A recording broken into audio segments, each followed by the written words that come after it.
Bom dia, Paula, Padre Bruno, Valdênia, bom dia a todos que acompanham a gente aqui no Brasil e no mundo. Pois é, estamos aqui graças à sua ajuda, você também patrocina o nosso jornalismo. E eu falo ao vivo da capital paulista, que hoje amanheceu mais fresquinha, com possibilidade de chuva durante todo o dia. A máxima não passa dos 22 graus. Agora 9 horas 36 minutos, hora de notícias. E entre os destaques desta edição, Comunidade Mar Adentro prepara um congresso online para falar sobre liturgia da Semana Santa. As atualizações do Instituto Butantan sobre a vacina contra a chikungunya. E um alerta. Sabia que pessoas que sofrem com ansiedade, transtorno obsessivo compulsivo ou hipocondria, a retirada de máscara pode representar medo? Um especialista vai nos alertar quanto a isso. Essas e outras notícias você confere a partir de agora.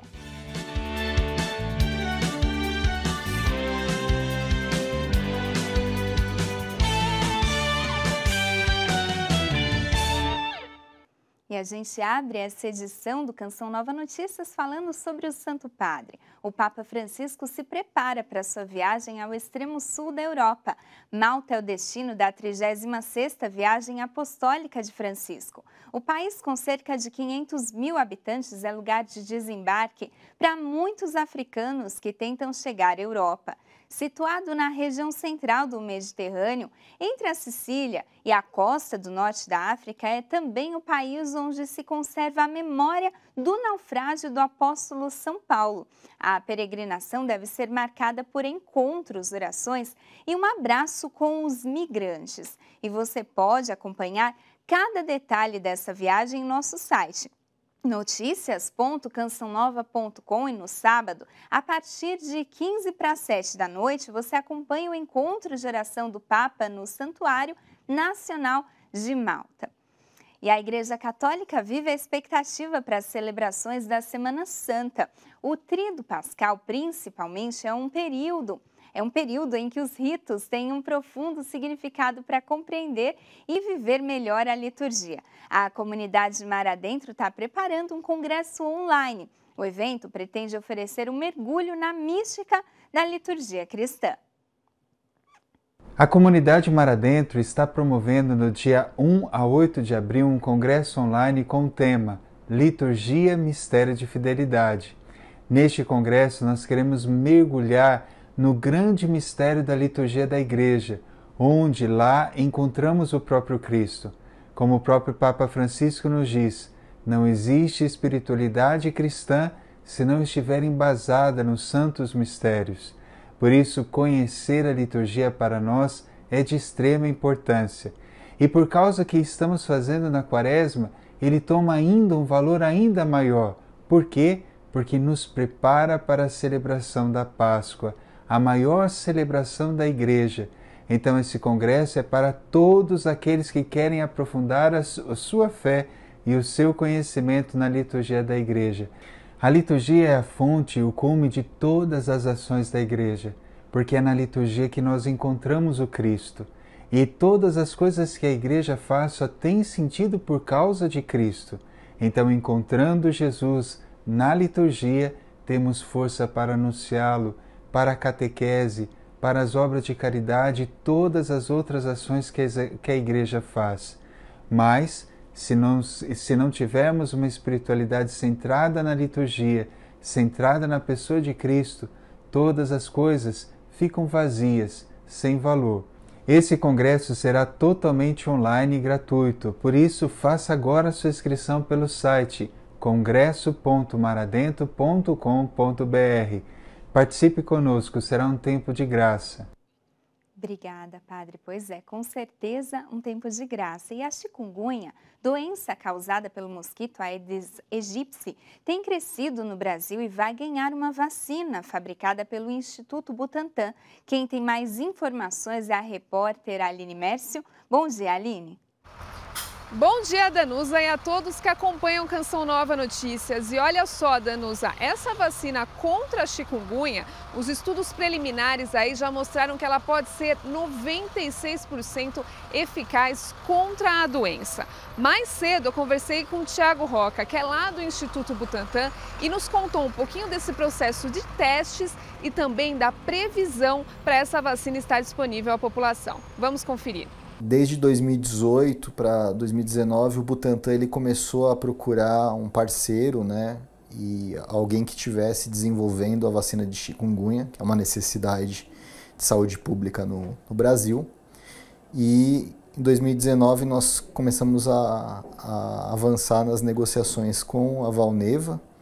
A Valneva tinha o interesse de ter um parceiro em uma área endêmica. Existem outras vacinas em desenvolvimento para chikungunya, mas a vacina dessa parceria é uma das que está em estágio mais avançado de desenvolvimento. A Valneva estabeleceu os Estados Unidos como início para os estudos clínicos, por isso que hoje a Valneva já conseguiu avançar, já tem dados de 6 meses da fase 3, que é a última fase do desenvolvimento clínico feito nos Estados Unidos.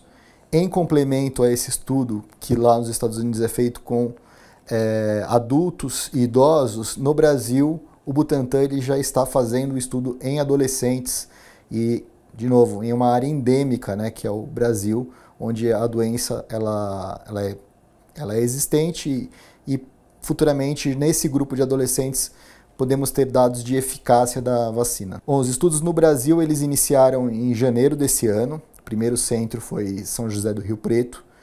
São estudos em adolescentes de 12 a 17 anos e é um estudo complementar ao estudo pivotal, o estudo principal da Valneva, que é feito nos Estados Unidos com adultos e idosos. A previsão de aprovação da vacina de chikungunya no Brasil seria até o final de 2023. Então, até o final de 2023 nós já teríamos todo o dossiê, tanto da parte clínica como da parte produtiva, pronto, e já avaliado também pela Anvisa, que é a nossa agência reguladora aqui no Brasil. Então essa é a nossa expectativa atual. Pois é, boa notícia. Bom, servidores do Banco Central ameaçam greve geral que pode afetar o sistema de pagamento Pix. O repórter Francisco Coelho tem mais informações direto de Brasília. Bom dia para você, Francisco. Bom dia, Danusa, e a todos que acompanham o Canção Nova Notícias edição da manhã. Com paralisações desde o dia 17, os servidores do Banco Central ameaçam uma greve geral a partir do dia 1º de abril. De acordo com o Sindicato dos Trabalhadores, a paralisação pode afetar o funcionamento do sistema de pagamentos Pix. Em nota, o Banco Central disse reconhecer o direito dos servidores de promoverem manifestações organizadas e, caso haja uma greve geral, o banco tem um plano de contingência. Os trabalhadores querem um reajuste salarial superior a 25% e a reestruturação das carreiras. O movimento dos servidores já atrasou a divulgação de pesquisas econômicas da Autoridade Monetária Nacional. Volto com você aí nos estúdios. Obrigada, Francisco, pelas atualizações. E nesta quinta-feira, a massa de ar polar e seco vai deixar as temperaturas bem mais baixas no sul. Vamos ver então a previsão do tempo. O destaque ainda está no sul por conta da passagem da frente fria que provocou quedas de temperatura e aumentou a instabilidade na região. Após a passagem da frente fria, a massa de ar polar seca prevaleceu no território e por isso os ventos ficaram mais fortes e deixaram as temperaturas com mínima de 11 graus em Curitiba e Porto Alegre e 15 graus em Florianópolis. No sudeste, a frente fria aumentou o risco de temporais e chuvas mais fortes em São Paulo, sul do Rio de Janeiro e de Minas Gerais, assim como no centro-oeste, que terá umidade mais concentrada no Mato Grosso do Sul. Nos demais estados da região, a chuva pode ocorrer entre a tarde e a noite. No norte, a instabilidade prossegue por toda a região com alerta de temporais. A chuva mais forte ficará concentrada entre o sul do Amazonas, Rondônia, Amapá e Pará. As temperaturas altas e o tempo abafado favorecem ainda mais esses episódios de chuva. E os nordestinos ainda terão um dia de chuva forte e nebulosidade, principalmente aqueles que moram entre o norte do Maranhão até a Paraíba. Na área do interior do Pernambuco, Sergipe e leste da Bahia, o sol vai aparecer, mas a chuva também vai cair de forma isolada. E as temperaturas chegam aos 31 graus em Salvador, 30 graus em Recife e em São Luís os termômetros variam entre 22 e 29 graus. E o Ocidente vê desescalada russa com desconfiança e abertura de novos corredores humanitários em Mariupol estão entre os destaques internacionais de hoje. O Washington Post afirma que Estados Unidos desconfiam da saída da Rússia de Kiev.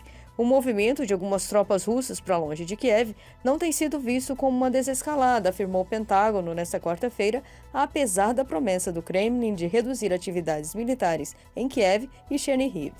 O britânico The Guardian destaca: nova tentativa de evacuação de Mariupol e combates pesados são esperados em Kiev, segundo o Reino Unido.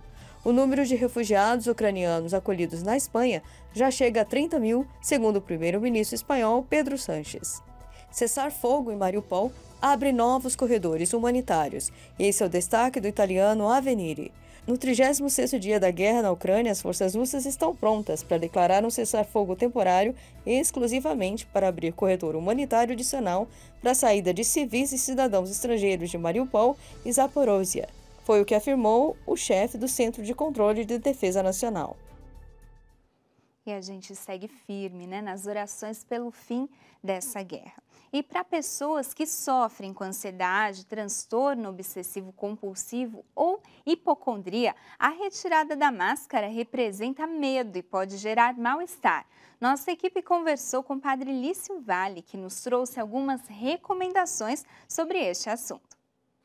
Hoje eu queria tratar de um assunto que muito pouca gente sabe. Você sabia que o fim do uso das máscaras neste tempo de pandemia de Covid pode ser gatilho para pessoas com transtornos mentais?